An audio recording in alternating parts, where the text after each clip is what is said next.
Demain, nous partirons pour Mbé le matin. Il y aura une équipe, un groupe sûrement de 14 personnes qui se rendront à Mbé. Et puis d'autres, nous allons nous retrouver à Yini pour l'excursion et nous ferons, comme le programme l'avait prédit, la visite des sites historiques de Brazzaville. Donc à partir de vendredi, finalement, nous nous séparons. Parce qu'au fait, on ne peut pas continuer le colloque et tirer en longueur. Ce n'est pas la peine qu'on revienne encore demain. C'est pour cela qu'on a proposé avec la directrice que tout se termine aujourd'hui et soit clôturé aujourd'hui. J'en ai terminé. Kamari Gonga.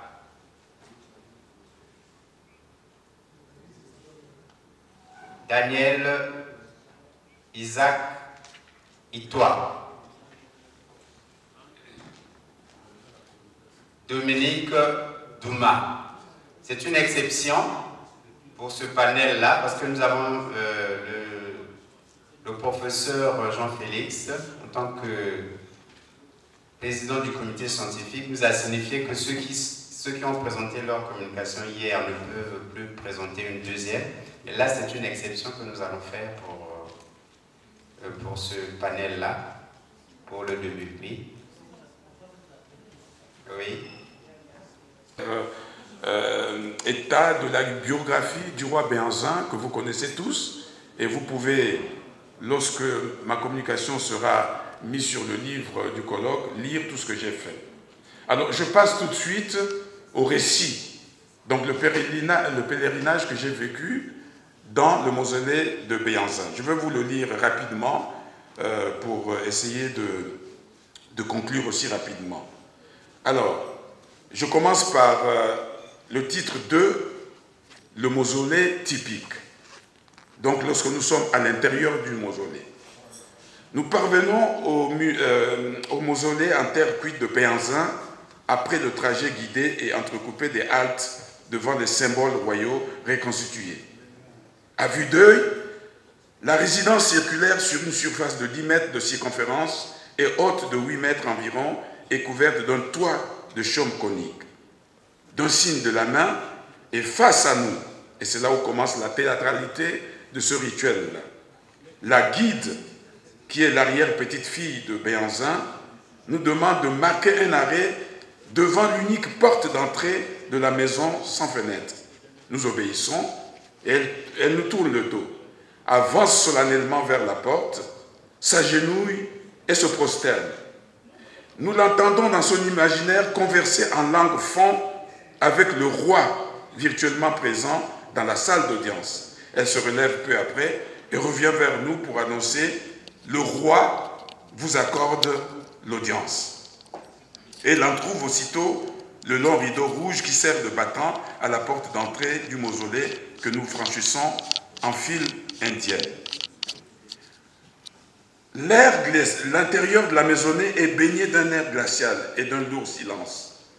L'apparent cercueil de 2 mètres, placé sur un pédestal rectangulaire d'1 mètre de haut, au-dessus du sol, est entièrement drapé d'une épaisse et large étoffe en velours rouge foncé qui accroît l'aspect occulte du symbole protégé.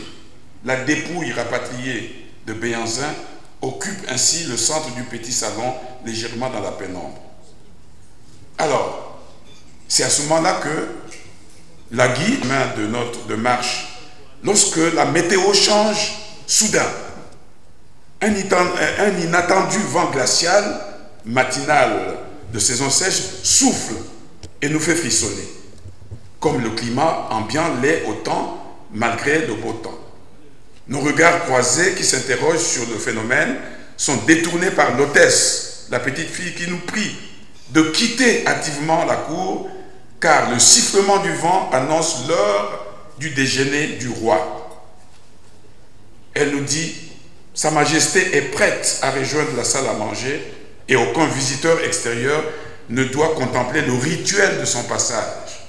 Donc au fond, nous sommes courtoisement mis à la porte. Notre communication sur la notion du pouvoir aide à mieux discerner l'authenticité des rituels et la sincérité des œuvres artistiques qui s'en inspirent. Mais elle questionne particulièrement sur l'ambiguïté des hypothèses mises en scène, car si historiquement Béhanzin, dernier roi du Dahomey, vaincu par le colonel sénégalais Dodds, mourut en exil sans que l'administration coloniale française ne parvint jamais à imposer à son peuple un remplaçant reconnu, sa mort est donc l'effet d'une conspiration de sa confrérie rivale et fantoche soumise au mécanisme nuisible des colons et non le désamour du peuple qui le vénérait. Et cette trahison, s'il en est une, permet aussi d'interroger le rôle des sociétés secrètes qui entourent les rois en Afrique. C'est originel. Doit-on y croire encore? Quelle est la visée des sociétés secrètes sur l'avancée de l'humanité, la stabilité et la sécurité d'un pouvoir royal au service du peuple? Car, pour terminer, on ne vainc pas facilement un roi paré d'attributs mystiques et protégé par une armée féminine puissamment surhumaine et singulière d'Amazon concernant Béhanzin. Je vous remercie.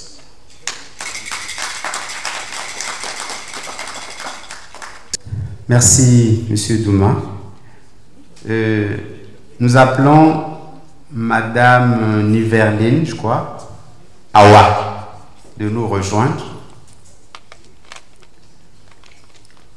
Nous avons donc suivi la communication de M. Douma, qui nous plonge dans le mythe et le rite,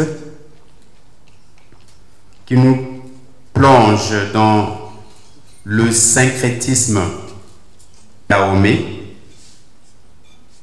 et qui nous signifie que le théâtre africain puise sa source dans les mythes et les rites. Donc, c'est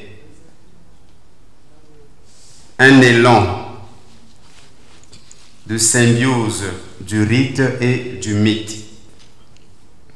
Et puis, dans la deuxième partie, un peu comme on peut dire pour gagner du temps, il nous a parlé de la biographie du roi Béhanzin.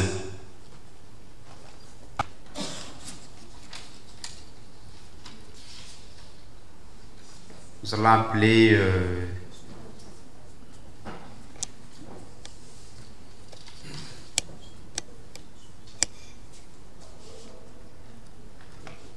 je ne sais pas s'il est Monsieur Daniel Isaac Itoa pour sa communication qui porte sur Kébé-Kébé, fragment de l'histoire moderne du Congo.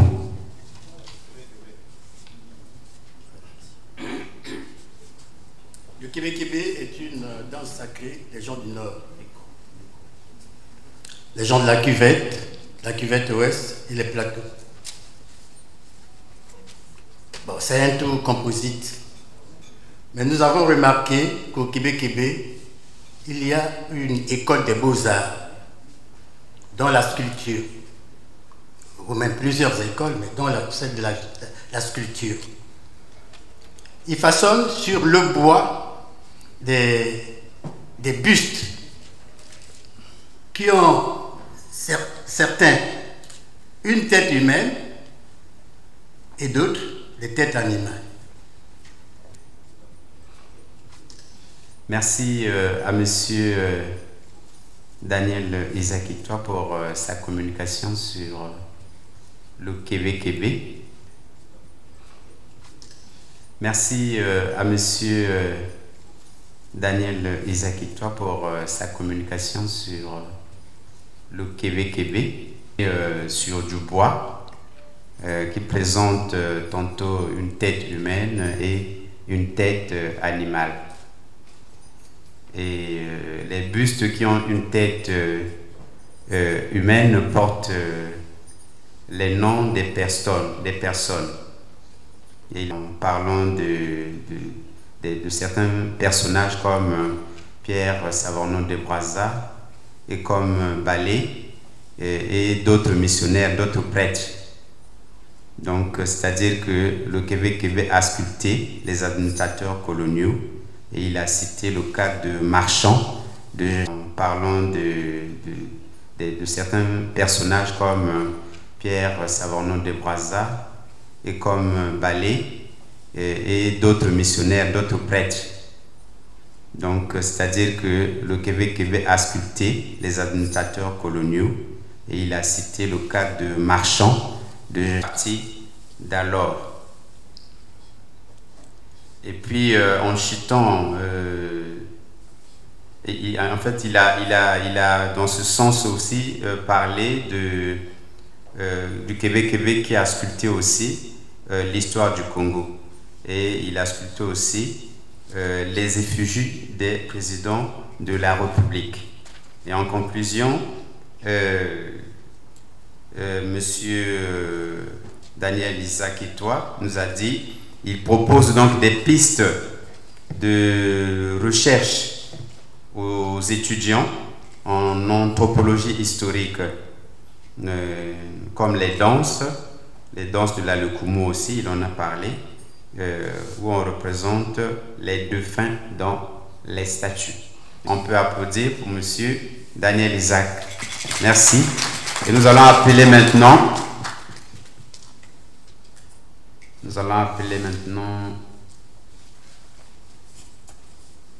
Madame Solange Bongo Ayuma pour sa communication sur traité Makoko de Brazza 145 ans après 1880-2025, analyse historique et mémoire. En vos rangs, grades et qualités, j'avais prévu une projection. Malheureusement, la régie n'est pas là. Et compte tenu des contraintes de temps, 5 minutes, donc je vais aller à l'essentiel. Donc le titre de notre communication, c'est le traité de Mbé, 145 ans après, 1880-2025, analyse historique et mémorielle. Tout a été dit hier sur le traité de Mbé. Analyse, une lecture plus nuancée qui ne vient pas de moi, mais d'historiens africains qui ont eu à analyser d'une façon critique ce traité. Donc nous savons qu'il a été signé le 10 septembre, je ne reviendrai pas là-dessus. Et moi, ce qui m'intéressait ici, c'était de voir quelles étaient les conditions de signature, la portée juridique, la légitimité qui font encore débat de nos jours. Donc, c'est-à-dire nous avons voulu savoir comment ce traité est passé en près de 145 ans d'un instrument de légitimation de l'entreprise coloniale française à un objet de débat historique et mémoriel controversé et réinterprété par l'historiographie africaine ainsi que les mémoires locales. Fondateur pour offrir une lecture critique et nuancée de cet événement. Alors, pour aller faire ce travail, nous sommes basés sur les sources primaires, c'est-à-dire les écrits de Brazza lui-même, et les sources secondaires qui sont les écrits d'autres historiens, africains notamment, et les sources orales téké. Donc, je ne m'attarderai pas sur le contexte historique compte tenu des contraintes de temps, mais vous devez avoir en mémoire que ce traité, qui est représenté par de Brazza, la cession à la France de son territoire, donc l'établissement d'un protectorat français, l'autorisation pour la France d'établir des stations commerciales et administratives sur le territoire téké, l'engagement de fidélité et d'exclusivité de la part du Makoko de ne négocier qu'avec la France, mais il y a quand même le maintien symbolique de l'autorité interne de Lonko sur les affaires du royaume et le respect des coutumes locales. En français, et il a été signé par De Brazza et marqué par Lonko. Et ça a été fait en Ndo, c'est important de retenir. Il a été consolidé par un acte additionnel le 3 octobre 1880 en Kuna. Effet de surprise, il va interroger des réactions de méfiance parce qu'eux, ils pensaient avoir signé un traité d'alliance. Ils ne pensaient pas être dépossédés de leur chefferie. Donc, initialement, pour eux, c'était une stratégie d'alliance. Et puis, au fur et à mesure, ils se sont rendus compte qu'ils n'avaient plus aucun droit. Voilà. Et donc, ça, qui ont été armés, notamment dans les plateaux Téké, comme je vous disais hier, que le royaume est vaste. Il y a eu aussi des résistances passives. Et ça a entraîné des répressions brutales de la part de l'administration coloniale pour pouvoir intégrer les Téké plus tard au Congo français et l'AES. Pour aller à la légitimité juridique du traité. Ce traité, on l'appelle traité de Mbé alors qu'il a été signé en Ndo. Donc du point de vue des accords du 19e siècle, cela pose problème parce que le traité devait porter le nom du lieu où il a été officiellement signé. Il y a aussi la remise en cause de la capacité juridique du Makoko à conclure un tel traité. Nous savons très bien que le Makoko n'avait qu'un pouvoir spirituel et que les chefs locaux avaient aussi leur importance et que le Makoko ancestral n'avait pas la légitimité de pouvoir céder le territoire sans l'aval des autres chefs locaux. Il y a aussi l'absence de consentement éclairé, comme disent les témoignages oraux. Lonko pensait signer un traité d'alliance et d'amitié et de protection et non une cession de souveraineté. Il y a l'ambiguïté des clauses. Le texte du traité était volontairement signifié la cession de souveraineté, alors que pour le Makoko, c'était une simple alliance. Donc, il y a aussi le problème d'incompréhension linguistique et de fiabilité de la traduction qui est incertaine. Certes, il y avait parmi les traducteurs un Téké du nom d'Ossia qui venait du Haut-Ogooué, mais quelle était sa réelle maîtrise du français, tout en sachant que De Brazza lui-même ne maîtrisait pas bien le français, comme disait Henri Brunswick. Il était d'origine italienne, il ne s'exprimait pas bien en français et faisait beaucoup de fautes dans ses écrits, comme ça a pu être rapporté dans les écrits que nous avons. Donc, du coup, cela remet aussi en cause l'interprétation. On nous parle aussi de Camara Lamine, mais Camara Lamine était sénégalais. Quelle était sa réelle compréhension du Téké? Controverse de temps, je dirais tout simplement que le traité de 1880 reste entouré d'ambiguïté, sur l'idée juridique et sur le sens même du consentement du Makoko, parce qu'il faut savoir que quand ils se sont rendus compte que il y a eu un autre traité qui a été un traité additionnel qui a été signé en 1880 en octobre, là cette fois-ci par un vassal, donc un pays, pour essayer de rattraper. Ce traité-là a été signé en Kuna qui a permis la naissance de Brazzaville. Donc ce traité est donc contesté par l'historiographie africaine, notamment je pourrais citer Opia Libertsa que vous connaissez, il y en a plein d'autres, libre et une capitulation. Le traité du Makoko, plus qu'un simple accord, est la preuve qu'un papier, aussi contesté soit-il, peut changer le destin d'un peuple. Je vous remercie de votre attention.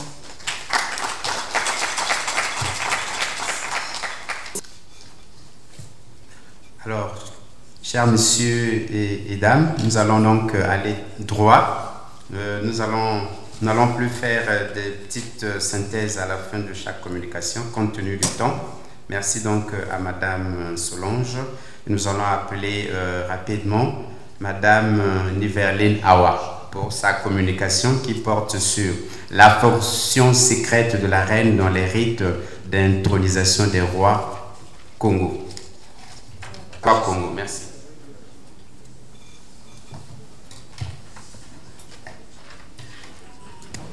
Mon thème a pour titre la fonction secrète de la reine dans la tradition Congo.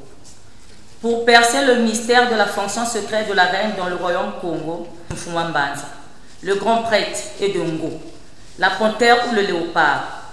En général, en Afrique noire, ne pouvaient être couronnés rois que ceux qui étaient en parfaite harmonie avec la spiritualité de leur terroir. Le Mfumambanza était un niveau supérieur à celui de Mfumu. Mfumambanza est l'un des plus hauts dignitaires de la croyance Ngunza, de la spiritualité Congo. autrement nommé Bukongo, d'où la maxime Nkongo ou Kondolo Bukongo, qui n'a Kwanzi Nkongo Ko. Un Congo qui n'a aucune maîtrise de sa culture n'est pas un Congo. Parallèlement, on ne pouvait espérer être couronné si l'on ne possédait les clés de la mystique Congo. Combien même on serait de son royal ou prince héritier, si l'on ne parvenait à franchir toutes les étapes de l'initiation, on ne serait jamais emmené à porter la couronne. L'accession au trône était un acte méritoire et non une simple question de transmission filiale ou de legs. Ntotila, prince de Ntotila, se devait d'être digne de la noble tâche ou de la haute fonction qu'il aurait à assumer dans l'avenir à Congo Ntotila. Droit en fonction de leur comportement, de leur aptitude et de leur obéissance et de leur soumission à la volonté des ancêtres. Ces derniers recevaient ce que les anciens appelaient Bundezi Bwambani, un serment quasi monastique qui les préparait à incarner la royauté, Buntinu, et plus que toute autre chose, le grade spirituel de Mfumambanza. Pour la petite histoire, les Mfumambanza sont des envoyés spéciaux, des maîtres préalablement choisis avant leur entrée en incarnation par la divinité tutélaire de l'espace du Congo, le Mbotete Kielo, seigneur du Congo et l'étoile du matin. Du trône au milieu du Bundu, Djazimbotete, la constellation des initiés, un cercle occulte constitué des génies célestes et terrestres de la hiérarchie spirituelle Kakongo, le Congo céleste. Mfumambanza wena muntu we wasolo, tukila munza et muzangu la kimpeve kia Congo. Un Mfumambanza est un être spirituellement élevé. C'est une âme autrefois désincarnée, choisie ou désignée par la hiérarchie spirituelle de Kakongo, pour s'incarner dans la matière afin d'accomplir une mission particulière dans l'espace Vikongo. N'était pas exclusivement réservé aux héritiers du trône. Il pouvait aussi être obtenu par les hauts dignitaires du culte des ancêtres. Certains Mfumambanza ont pour mission d'agir directement au sein des communautés Ngunza. D'autres, par contre, qui occupent des fonctions royales, sont des loups solitaires, des gardiens du terroir qui agissent incognito et servent de bras aux forces invisibles. En effet, mi-femme, mi-esprit, Mango est l'initié qui incarne le monde physique, l'esprit de la panthère et qui symbolise dans le monde des esprits la nature humaine, notamment féminine. À cheval entre deux mondes, Mango est ici Baladine, ambassadrice des Ngoza Congo. Le Kingo, ou l'esprit de la panthère qui se met et s'éveille en elle, est un don des mystérieux Ngoza Congo. En effet, mi-femme, mi-esprit, Mango est l'initié qui incarne le monde physique, l'esprit de la panthère et qui symbolise dans le monde des esprits la nature humaine, notamment féminine. À cheval entre deux mondes, Mango est ici Baladine, ambassadrice des Ngoza Congo. Le Kingo, ou l'esprit de la panthère qui se met et s'éveille en elle, est un don des mystérieux Ngoza Congo. Double fonction. Grande épouse royale, le jour et elle ce que les anciens appelaient le Keni Luankokela, le petit chat sauvage du soir, fauve de la nuit, félin de minuit, bref, Nkamango, la reine léopard ou la panthère royale qui veille spirituellement sur le roi.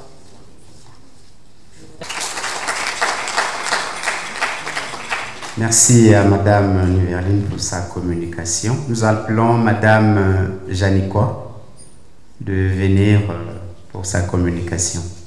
Mesdames et messieurs, Madame Janikwa est afro-descendante. Elle est des USA. Elle est venue pour la circonstance et elle parle anglais. Son speech. You may go now. Yes. And ancestors of the Congo, I greet you and I give thanks. À Sa Majesté le Makoko et ancêtre des Congo, je vous salue et vous rends grâce. To the royal houses of the Congo, to distinguished leaders, esteemed historians, elders, and the beloved people of this sacred land, I greet you in the spirit of unity, in the spirit of ancestors, and in the name of the divine Most High. Aux maisons royales du Congo, aux distingués dirigeants, aux historiens estimés, aux anciens et au peuple bien-aimé de cette terre sacrée, je vous salue dans l'esprit d'unité, dans l'esprit des ancêtres et au nom du divin Très-Haut, du Congo et du Gabon, à savoir Bateke, Bakota, Mitsoko et Fang.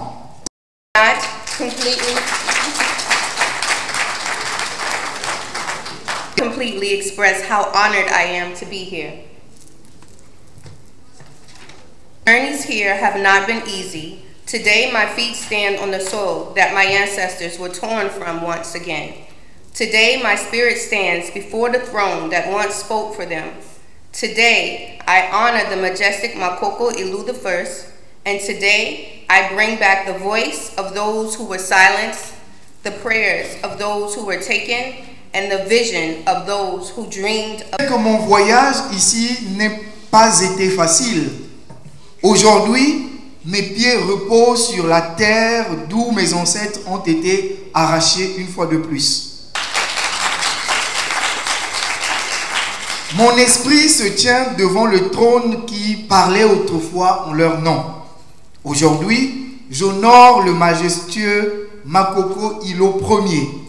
Et aujourd'hui, je ramène la voix de ceux qui ont été réduits au silence, les prières de ceux qui ont été enlevés et la vision de ceux qui rêvaient de ce retour. Je suis ici. Je demande au nom de la diaspora que votre bénédiction soit reconnue, non seulement comme des invités, mais comme une famille. Aurait dû peut-être rester ici pour les échanges. Est-ce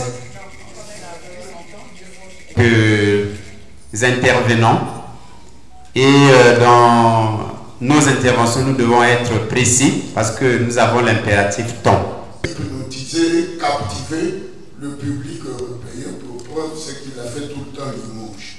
Et pour Douma, quand même au Gabon, j'aurais voulu qu'il puisse parler un peu de l'intégration des rituels de Bouti, des rituels de Liboka et d'autres rituels pour nous. Dans Luango, on avait plusieurs itinéraires. Ceux qui venaient de Congo, en Angola, et ceux qui venaient de l'autre, de Mayumba, au Gabon, et la cuvette ouest qui chutait toujours à Luango. Et la piste principale, c'était celle qui partait de Brazzaville. Donc l'actuel tracé du CFCO, c'est en fait une piste caravanière, mais qui servait avant tout à des échanges entre... Il a quitté le Gabon. Par où? Logoué. Quelle est la première ville administrative qui devait être construite? Et quel est l'itinéraire précis? Parce qu'on parle de la part de Logoué. Avant qu'il rentre au Congo, il doit emprunter un itinéraire. J'ai besoin de cet itinéraire. Et quand il arrive... M. Daniel Isaac Itoa, lorsqu'il a dit qu'il y a une question de Québec là. Je suis en train de préparer aussi un doctorat en histoire. Donc j'ai cette double compétence. Et c'est ce qui m'a amené justement, parce que quand je travaillais sur les résistances, actuellement, j'ai emprunté de Brazzaville, donc j'ai appelé la grande, comme je l'appelle, pour dire que non, j'arrive à Brazzaville, il faut absolument que je parle du traité, parce que ça m'a interpellé, étant moi-même originaire de Franceville. Et peut-être qu'ici, on a toujours été interloqué, parce qu'on se dit, mais comment il a pu signer ça quand même? On se pose des tas de questions, mais voilà. Et c'est en travaillant là-dessus que j'ai commencé je me suis beaucoup documenté. Donc j'ai lu les écrits de Brazzaville lui-même, et ceux qui ont été, par exemple, traduits par Brunswick, qui est un historien qui a beaucoup travaillé. Et quand on lit le point de vue du colonisateur, il y a toujours un parti pris. Donc c'est pour ça que c'est toujours important de lire, parce qu'eux, ils font la propagande coloniale. Donc ils dépendent de la théorie coloniale que lui, ils ont signée, etc. De ces ouvrages-là qu'il faut que vous achetiez pour voir comment, au niveau de la dramaturgie, cet auteur-là, ce dramaturge, Vincent de Paul Manda, a retracé la présence des Brazza au Gabon, précisément à Franceville. Enfin, pour terminer avec mon frère Frédéric Pambo. Alors, je vais vous donner aussi, mais vous allez le lire sur le livre du colloque, parce que tout simplement, j'ai des références. Je dirais l'histoire de Béhanzin dans une thèse que j'ai eu à faire sur des rituels dans le théâtre gabonais et africain. Donc, je laisserai aussi dans le livre du colloque, parce que les références sont mentionnées, et dedans, effectivement, j'ai parlé aussi du Witi, mais en long et en large. Donc, vous retrouverez tout ce que j'ai pris comme rituel. Il n'y a pas que le Witi, mais même le Tchikumbi aussi. Plus, disons, Béhanzin. Bon, je saute d'abord sur l'itinéraire de Béhanzin. Ici, ce qu'on a donné là, ce sont des condensés, rien que. J'ai dit qu'il a sculpté des Brazza, que Québec a sculpté des Brazza. Où est-ce qu'il a rencontré des Brazza? C'est sur la Lima. Il faut dire que l'histoire moderne du Congo a commencé avec des Brazza, son arrivée sur les berges de la Lima. C'est lui qui donne le nom à Lima. Adjama Lima, c'est lui. Donc, et le 2 et 3 juillet 1878, il y a eu des combats avec le peuple qu'on appelait Afuru. Afuru, en fait, ça veut dire, dans la haute Alima, vous êtes à Alima, vous avez dit, ça venait de Afuru. Pour leur brillante communication, nous avons donc suivi Société africaine et pouvoir politico-religieux, suite donc de ce panel. Et le plaisir, dans ce sens-là, la profondeur de leur communication. Et donc, nous profitons aussi pour remercier International et particulièrement nous applaudissons une fois de plus pour tous nos conférenciers. Merci. Donc, c'est la fin de ce panel de merci. Monsieur Lewale Yvon Wilfried, il est dans la salle. Prenez place, s'il vous plaît.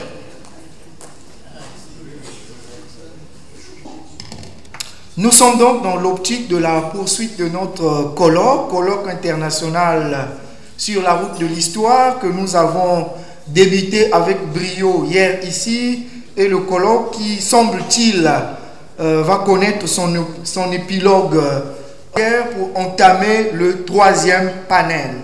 Mais avant que je n'appelle ici les panélistes, je voudrais d'abord, au nom du comité d'organisation, tous ceux qui sont là depuis hier, mais aussi ceux qui viennent de prendre le train en marche, vous êtes les bienvenus, et pour toute cette assiduité, je voudrais qu'on fasse un tonnerre d'applaudissements pour tout le monde. De ce panel, je vais inviter ici Monsieur Barthélemy Mvula, qui va devoir prendre place, s'il vous plaît. Et j'invite aussi Monsieur Dieudonné Moukwamou. Il va arriver. J'invite également Monsieur Boniface Okuo. Le speech d'abord à Monsieur Barthélemy Mvula. On a beaucoup parlé histoire, mais dans la gastronomie et dans les habitudes alimentaires, il y a aussi une histoire. Je m'en vais vous parler un peu de ce qu'on appelle l'économie de subsistance, comment les gens sur les hauts plateaux Batéké mangeaient. Et cela, je vais essayer de démontrer comment une année de 12 mois, il y a 4 saisons, comment ils mangent et en quelle période de saison de l'année ils mangent ceci, ils mangent cela. On nous donne à chaque fois une panoplie d'aliments. La période de septembre à janvier, c'est la grande saison des pluies qu'on appelle Mvlanson. Dès le mois de septembre, la population consomme des légumes sauvages qui souvent sont des jeunes pousses des premières pluies. Cela, toujours au mois de septembre, s'ajoutent les chenilles atini. Bientôt c'est la période. Les grillons entiers, La petite chasse du gibier se fait aussi pendant cette période pour ajouter de la protéine animale à cette alimentation. Celle-ci se fait au filet avec l'aide des chiens. Il faut reconnaître qu'une partie de chasse est souvent un instant mémorable, plein de rites et surtout d'intelligence du chasseur où l'on attrape des rongeurs comme les olacodes antilou. À cet endroit même, on assisté à cet événement auquel nous faisons allusion, c'est-à-dire le traité de Makoko. Principalement, se citer sur une scène qui désormais n'existe plus ici et a disparu. Il s'agit de Ngalieme, Tiano, Ngaïkala, Ntaba, Ngaïka, Nzumamvula. Et leurs âmes sont autour de nous et nous regardent, car ils ont piétiné en premier ces lieux, ici. Leur joie serait immense de s'entendre parler de ce jour. Ils sont les premiers diplomates, sinon les premiers. Barthélemy Mvula. Sans transition, nous allons passer à un autre exposé. Le substrat culturel congolais dans les récits de légende. Cadre la légende de Mfumu Mamazono de Jean Malonga. En 10 minutes, je vais inviter ici Monsieur Dieudonné Mukwamu Mwendo à venir monter au créneau. Monsieur le modérateur, comme cela a été dit tout à l'heure, notre communication porte sur le substrat culturel de Mfumu Mamazono de Jean Malonga. Et nous visons en fait à montrer que cette création littéraire qui relève de l'imaginaire. Qui partage avec moi momentanément cette tribune. 3 personnes. Avec moi que nos 5 orateurs ont présenté avec virtuosité leurs exposés. L'on pourrait ipso facto mettre un terme à ce panel à cet instant même. Nonobstant, je vais devoir faire une offrande à 3 personnes dans l'auditoire en vue d'éventuelles observations et ou une question à beaucoup. Merci beaucoup. Mesdames, Messieurs, Auguste Assemblée, témoins oculaires de ce panel. Un moment crucial de l'histoire africaine, marquant le 145e anniversaire de la signature du traité de protectorat entre le roi Makoko Ilo Ier et l'illustre explorateur français, n'est pas seulement une date dans les annales de l'histoire coloniale, mais il y revêt également une signification profonde pour la mémoire collective et l'identité des peuples africains. Notre héritage est de notre place dans le concert des nations. À travers cette célébration du 145e anniversaire du traité de protectorat commun et à œuvrer vers une réconciliation fondée sur le respect et l'appréciation des valeurs culturelles. Nous avons l'occasion de tirer des enseignements précieux du passé, forcer nos identités et de forger un avenir en harmonie avec nos traditions et aspirations. Je vous remercie. Acquis de l'Afrique précoloniale dans la construction des États modernes. Et nous savons que nos États ont existé avant la colonisation. Et certaines bonnes choses ont été réalisées. La colonisation est arrivée, mais certains acquis précoloniaux ont résisté. Et ont résisté à l'usure de cette colonisation. Alors je veux demander Ulrich Barral Angoul. Je n'écrase pas votre nom, je crois. Si c'est légèrement écorché. Légèrement. je vais répéter. Stevio Ulrich Baral Angoul. Mais encore écorché. Sur les mythes traditionnels et intégration sous-régionale en Afrique centrale. Nous allons changer un tout petit peu. On prend Monsieur Libo en deuxième. Parce que Madame Oku m'a demandé qu'elle soit la dernière à intervenir. Elle m'a demandé aussi un peu plus de temps. Mais